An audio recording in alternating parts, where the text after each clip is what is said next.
Well, I'm back in back in the same spot after almost a year. This time with a Twix and sesame seed snaps. These are probably more healthy. These are healthier, I think. So what have we done over the last year? Well, we've made quite a few major advances.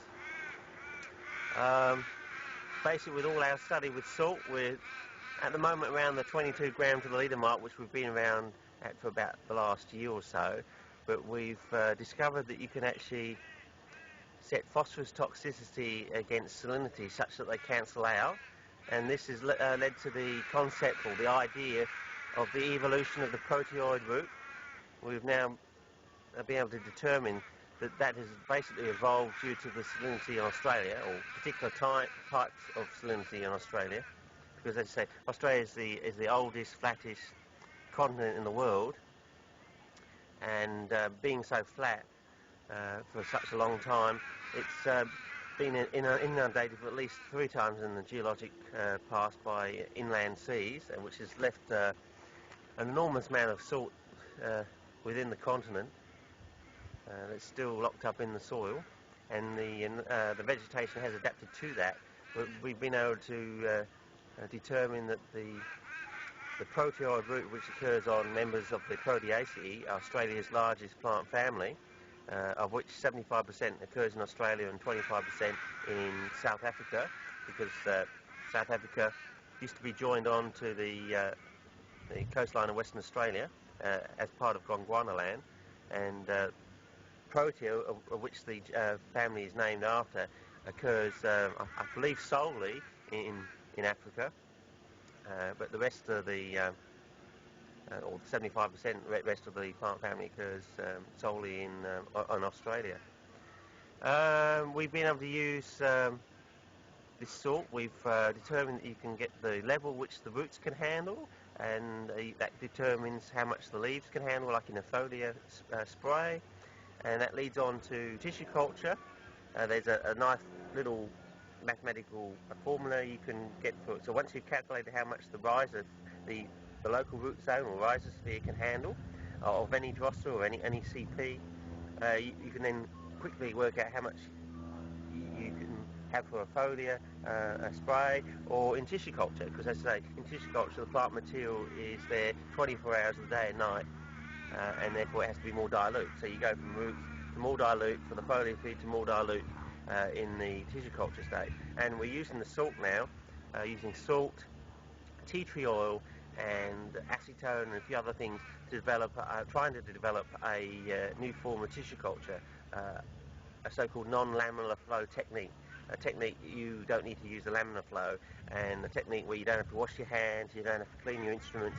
All the sterilisation is taken care of by this solution, which involves tea tree oil, which is a broad spectrum antibiotic, and hopefully, at the moment we're getting about 1 in 5 is reaching sterility, which is good. Once we increase that percentage, then we'll start. At the moment we're now doing trials with adding the, instead of using sugar, we're trying to use high carbon dioxide levels, because sugar is one of the problems with tissue culture, is you have this high sugar level for growing the plants, but that's also a food source for fungi, and most plant diseases, I think at least 75% of most plant diseases, when you read plant pathology books, have their root cause in fungi. So the fungi starts the problem, and it leads to other diseases, and the plant eventually dies.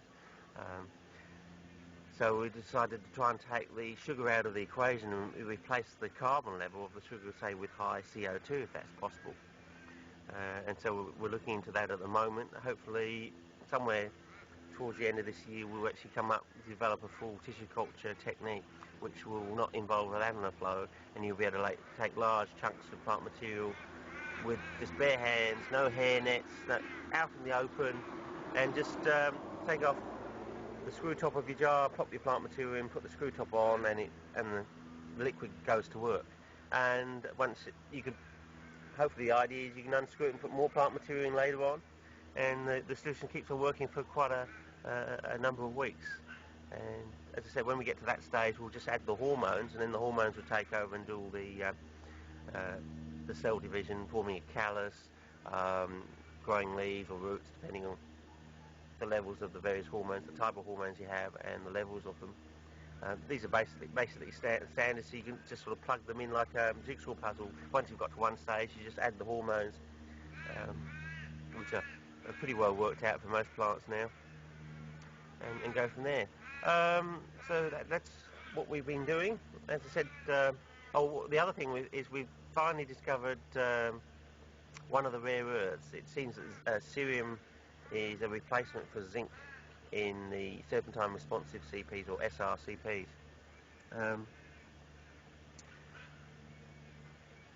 Which is good. The rest of this year we're spending going after the boron substitute, and we're also looking at copper 1 in particular, and glazed soils, whether the function of the glazed soil is actually to form copper 1, and how this ties up with charcoal in the soil, and the glaze, the salinity, well, I should say glaze salinity and charcoal in the soil, is that a driving force for producing copper 1, and do the CPs use copper 1 in preference to copper 2?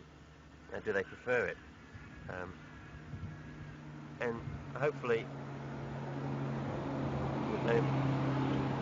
going to be this idea about setting phosphorus toxicity against salinity. We're going to run back into Mexican pinguiculas, and this idea with the phosphorus toxicity against the salinity and the glaze soil idea, we're going to try and run back into Sericina. So hopefully from our work now with the SRCPs and working out all this knowledge, we're now going to try and branch off into other areas, other big areas of CPs. We've also been able to determine so far that Helianthera heterodoxa and Utricularia reniformis are both serpentine tolerant. The next stage is to grow the plants in some peat material, in other words a lignin source, to determine whether they're responsive or not.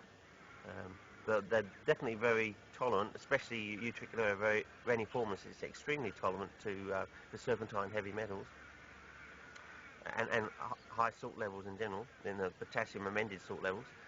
So on this front with the salt, we're now going to try and go from 22 grams to the litre to actual seawater levels, see if it's possible. With this idea of phosphorus toxicity against salinity, we might be able to raise the levels from 22 grams to the litre, or 2/3 seawater, up to the full 33 grams to the litre, or roughly general seawater level, because it does vary from 30 to 35% depending on what ocean you're dealing with in the world, because there are less saltier and more saltier oceans in the world. Anyway, I think that's about it really. I hope I haven't forgotten anything, but I'll fill you in later on as we go through the year.